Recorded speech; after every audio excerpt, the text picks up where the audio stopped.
As regards media collaboration with politics, with the left especially, I understand the advantage to the politicians, but as to the media, cui bono, what do they profit from this kind of a collaboration? Where's the money in this? Where's the profit in the Democrat media complex? For the media people, for the politicians, I get it. For the people running for office, but for the people behind the microphones and typing away at computers, what do they get out of it? Well, the ones who make a lot of money make a lot of money from it. The ones who don't tend to be doing it for social justice and economic justice. They got into the trade of journalism knowing that it doesn't pay like certain like the law or being a doctor, because they wanted to move the political and the social agenda. They didn't get involved in this to become stenographers. How boring would that be? Most journalists associate themselves or associate two periods of time in journalism.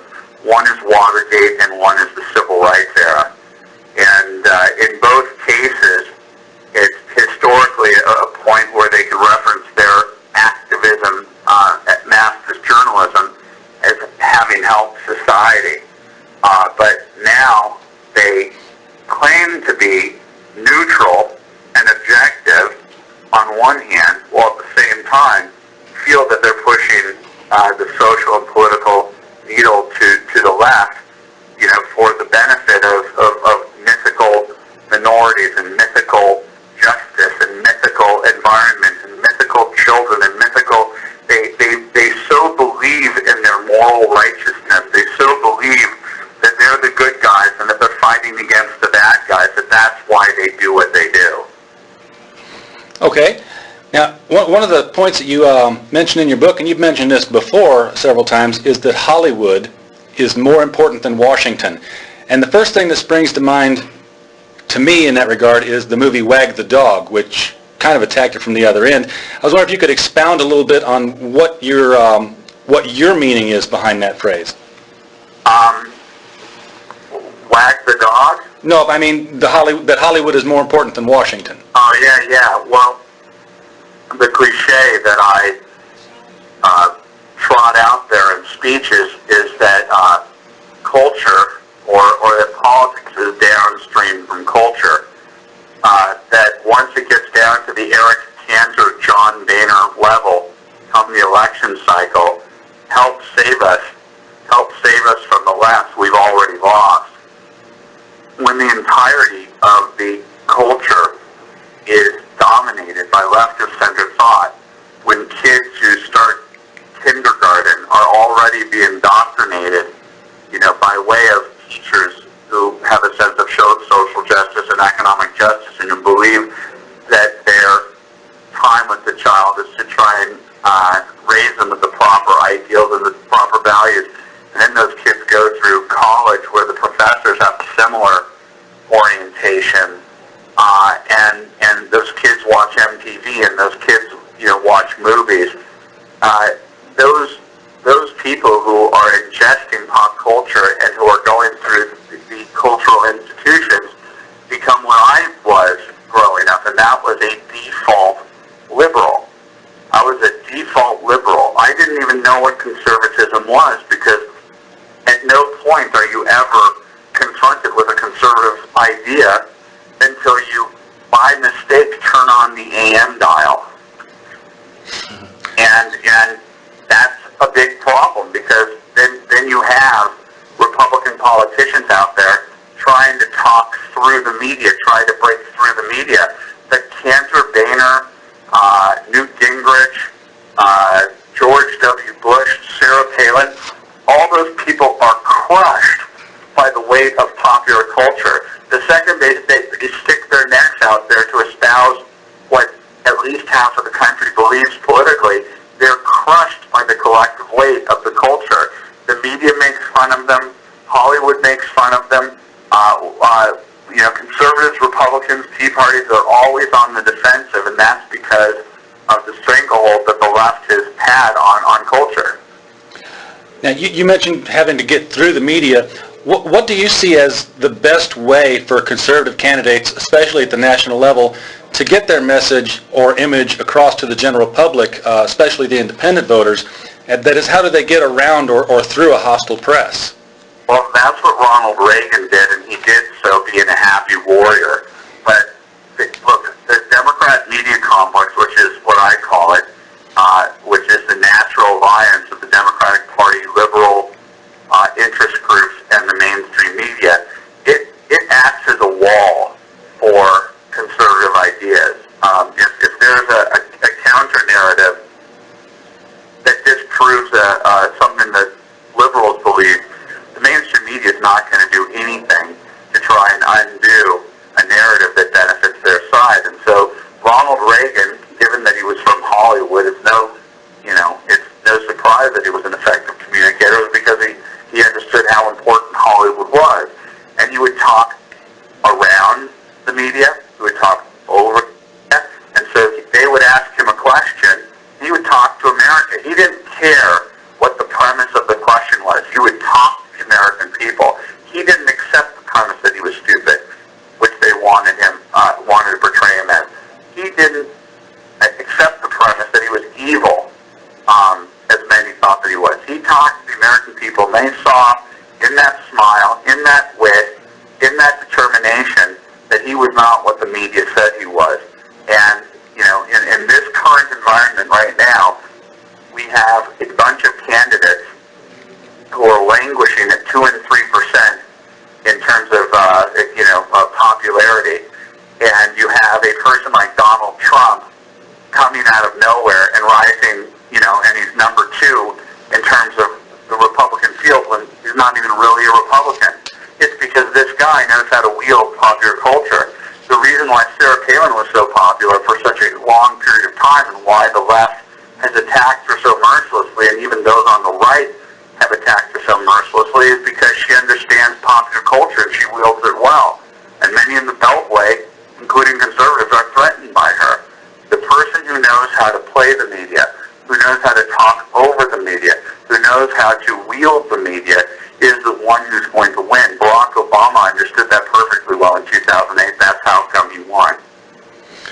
You mentioned Trump just there, and obviously he's heavily in the news these past few days with the whole birther business, hopefully being put aside put to rest now. Karl Rove is on record as saying that he thought the whole birther business was a trap, and that they were holding back on the full form so that they could paint those promoting his possible ineligibility as a tinfoil hat-wearing, vaguely racist fringe. And I was wondering what your take on was on that. Well, you hadn't said Karl Rove said that, because that's exactly what it's always been. That's why I told Joseph Farah to stop it, trying to inject the birther thing into the Tea Party. He wanted to toxify the Tea Party. For the first time ever, the American middle class decided in its individual mindset, families who ordinarily were out at Costco on the weekend or working in their yard or going to Little League games, started to get together and say, let's talk about fiscal responsibility, let's talk about a return to the basics and the Constitution as our roadmap. And to try to inject the birther thing into it, a question mark, putting a question mark over the legitimacy of the president, which is a sideshow, was deeply problematic. And the proof that this was what Karl Rove said a trap is that they couldn't get anyone mainstream to talk about the birther thing. It took Robert Gibbs, the president's former spokesperson, to raise it proactively in a press conference, because they were so desperate to create something in order to lure people to that, so that they could drop that birth certificate in October or near that period of time of 2012. So I think the strategist in Donald Trump for luring that very cynical ploy to be played out in April of 2011, a year and a half in advance. Okay. I watched your interview with Martin Bashir, the one that just aired recently, and something struck me that kind of comes out in your book as well that you address. He had asked you about the Shirley Sherrod video, and I'm not going to answer that because I know you don't address it. It was in your book. But as you were answering his question and you were speaking, I was distracted by the fonting on the screen, because while you were delivering a verbal rebuttal, the text at the bottom was putting up things Andrew Breitbart brought to trial in libel case, 2 libel suits brought against Breitbart, and the whole thing was almost, it was too loud to be subliminal. It was almost like there was a guy pointing at you from behind your back saying, "He's lying, he's lying." Is this a standard trick or a ploy from the media that they will put up these conflicting messages? Well, they asked me about an email that I had heard of but didn't really know that much about. An email had been sent by a Republican in Orange County, California, that portrayed Obama as a chimpanzee, and they put that image up on the screen. And if you've ever been in an airport where they have cable on and they don't have the sound on, all you could see was Andrew Breitbart and then the chimpanzee thing. Obama's a chimpanzee. And they were doing the same. It was a guilt by association thing. I said, what does that have to do with me? That email is deplorable. That email is reprehensible. Look, I'm kind of like Morgan Spurlock. What Morgan Spurlock was to McDonald's, or what Michael Moore was to General Electric or the NRA, I am to the mainstream media. And it's a difficult business model because the way that I get media is to go out there and to be interviewed. And these guys take it personally that I'm playing Upton Sinclair to how the media sausage is made. And it bothers them greatly. And so, given the fact that I wield the facts, given the fact that I have a successful track record of going against the media and pointing out their tactics, they have a vested interest in putting me. And the most effective tool the left's been able to use in its control of the media has been the race card. And I'm inviting it because I'm not racist. Everybody knows I'm not racist. My entire trajectory from left-wing to right-wing was based upon the unfair treatment that the media gave a conservative black man. I've endorsed Herman Cain and Alan West, or Alan West as Herman Cain, as the perfect Tea Party weaponized candidacy. I was asked by Roy Innes, civil rights legend, to be the keynote speaker at the Martin Luther King dinner at the Congress for Racial Equality back in January. And so my entire reason for being is to make it so that black conservatives not only have a right to exist out there without white liberal people calling them Uncle Toms. My goal is to diversify the conservative movement and take people out of the closet and to make the Republican Party and the conservative movement a hell of a lot more diverse than it is. Republicans have been so fearful of being called racist that they won't even go into the black community and try and get their vote. I'm not afraid of it. I think that we can beat the Death Star of political correctness and the media using the race card as a cudgel against conservatives. People are sick and tired of it, and I think that Martin Bashir did more for my cause than he possibly could have imagined, because he showed how blatant the bias is and how blatant the desire to destroy people by using this cudgel of racism.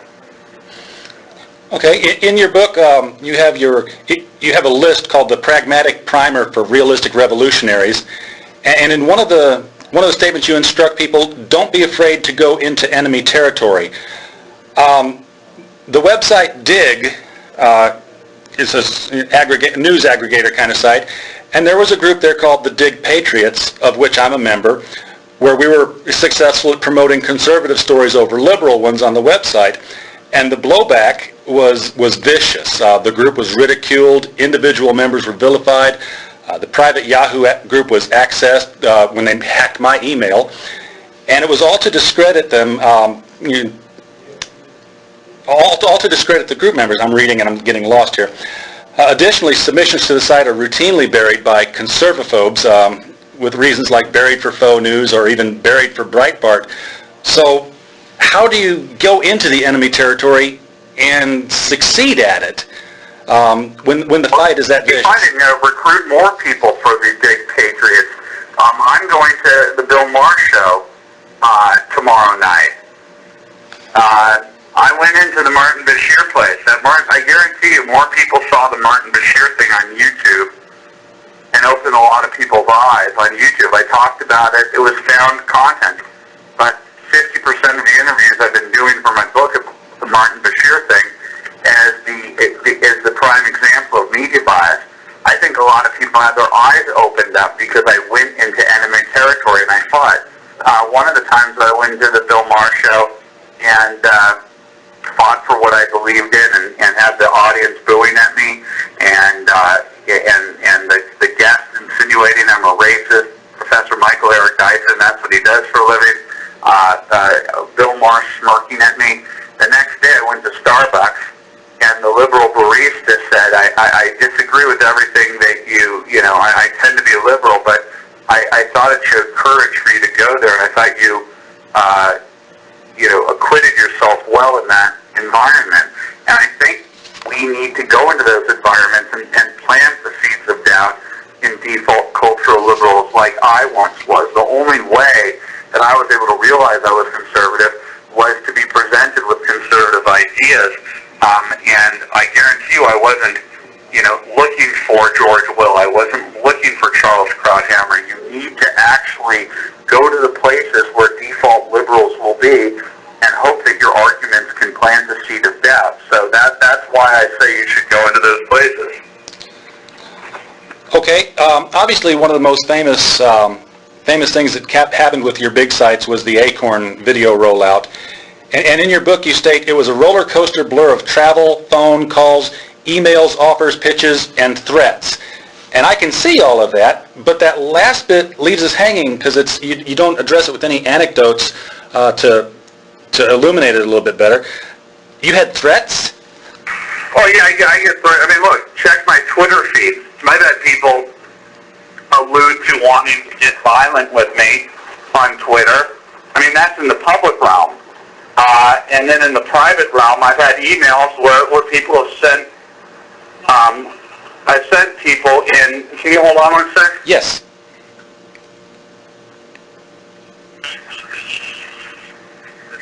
Depart. Of course I've had death threats. And I've had people send me death threats in their actual own email accounts. Like, are you kidding me? Why don't you just get a fake Hotwire account? People feel very comfortable in Barack Obama's America as liberals threatening conservatives, trying to shut them down. I think that's why the Black Panther case resonates with so many people, is that there isn't equal justice under the law. And that many people think that President Obama and Eric Holt payback mentality and their alignment with the public sector unions, which have been very blatant in their use of violence, or they're blatant in the use of the threat of violence and sabotage and intimidation. I mean, this is what community organizing is. This is what it's always been. It's always been Saul Alinsky. And they're fomenting a rage in their left-wing base that resembles something close to the incitement of a revolution. And so they're pissed off, and they don't like that some of us fight back. From what I understand, it's a very networked series of organizations, not just Acorn, but the CAC and the Hudson Bay Network. Are you looking at any of them in the future, or have you heard from any of them saying back off?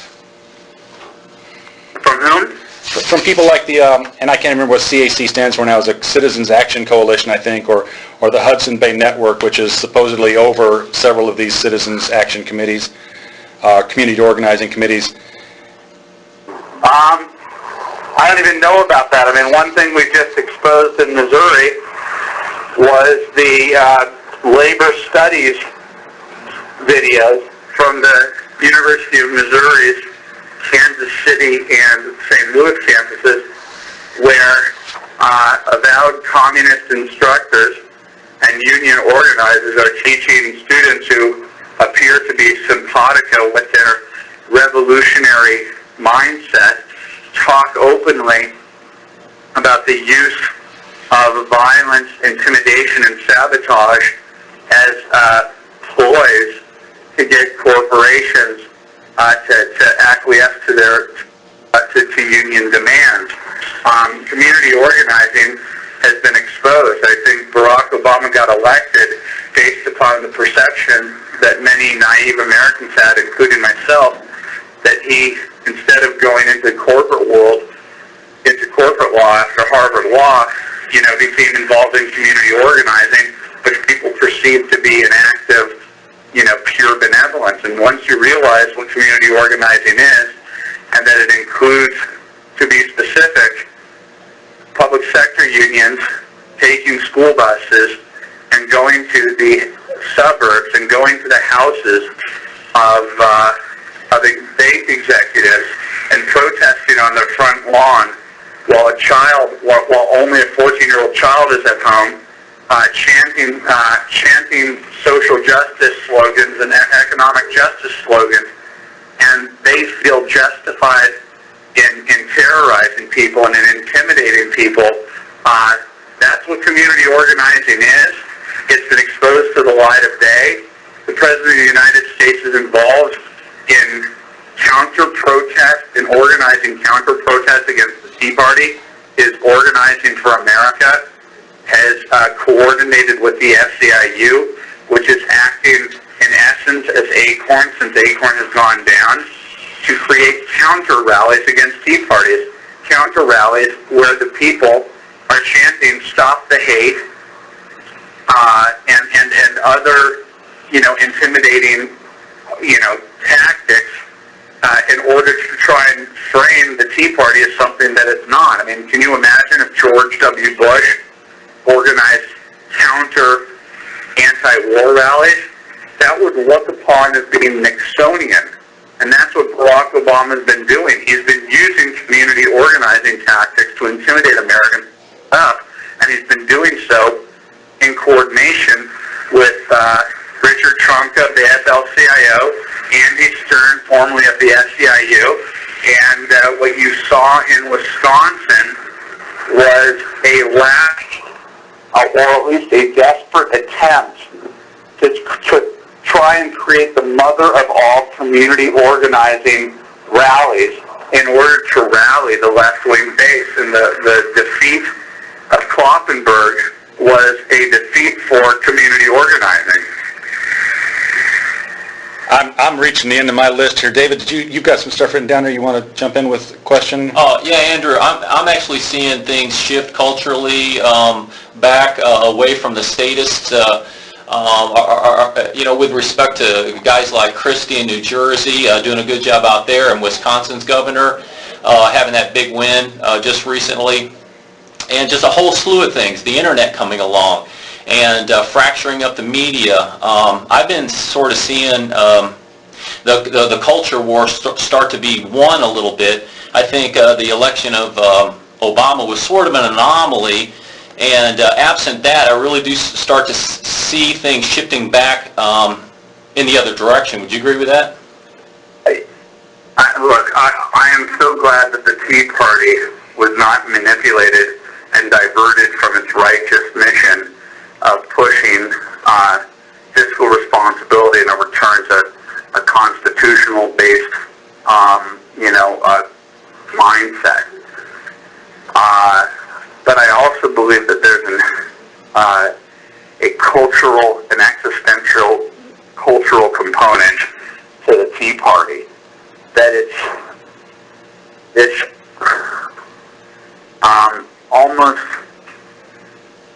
unspoken sense that Obama and the cultural left felt this was their place in time, that they could make America into something that it was never intended to be, that it would be now become, put down to into its place in the global order, that we would have to decrease our strength in the world, and our economy would have to be decreased in order to help elevate third world countries that have been,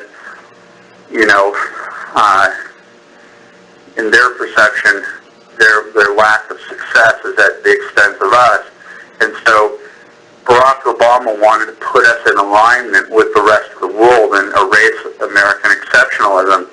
And I think that the American people are starting to recognize that and realizing that if we don't put up a fight, we could lose this country. And it's very interesting because I think that President Obama and the organized left didn't think that individualists and freedom-based people could rise like they did over the last few years and start recognizing, like the left has known for a long time, the power of collective behavior, and that the Tea Party, as maligned as it is by Bill Maher and David Letterman and Sarah Silverman and the hipsters, that ultimately it's